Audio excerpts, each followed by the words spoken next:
Hi guys, just want to make a quick video about changing the rack and pinion on 2013 Toyota Prius. Um, this particular one developed a knocking sound in the steering. If you shake your steering wheel back and forth, you'll hear like a knocking sound, and especially while you're driving on the road bumps, it started making that knocking sound, and it becomes more loud, more and more. So I kind of traced the sound to the rack and pinion, and when I took that rack and pinion off, I actually found a lot of rust on the inner what do you call it, on the inner portion of the rack and pinion. So I'm replacing it. I'm not 100% sure that it is an issue, but hopefully it is. So in this video I'll basically show you how I removed the rack and pinion out of this Prius without dropping subframe. So let me show you.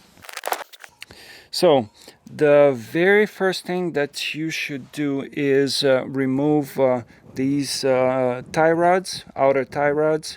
You just take this number 17 nut out, hit it on the spindle part with some kind of heavy hammer, and it will come right out. The second, well, you're gonna do the same thing on the opposite side as well. The second thing that you should do, go inside the cab and disconnect this little,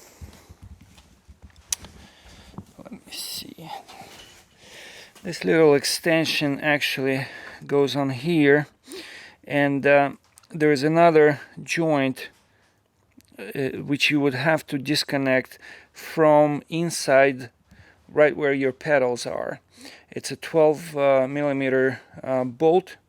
Just unscrew it, and you can unscrew another 12 millimeter bolt from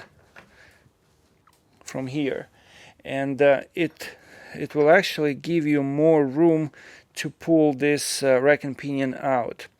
So do this second, disconnect these two bolts. The next thing you should do is disconnect this rear engine mount. There's gonna be a bolt going through here. Take that bolt out, and there are two bolts and two nuts holding this bracket, well, not bracket, but the engine mount to the subframe. So you disconnect them from here, two bolts. I don't know if you can see it. Yeah, you disconnect them from here, two bolts right here, and there's gonna be two nuts inside of the subframe. Disconnect them, and you will be able to move that engine mount. Well, it's not, you can't really see it on this side, and then you will be able to move this engine mount upwards or somewhere out of the way, creating this sort of tunnel, and you will be able to remove this rack and pinion right through that opening. So I mean, it worked out pretty well for me.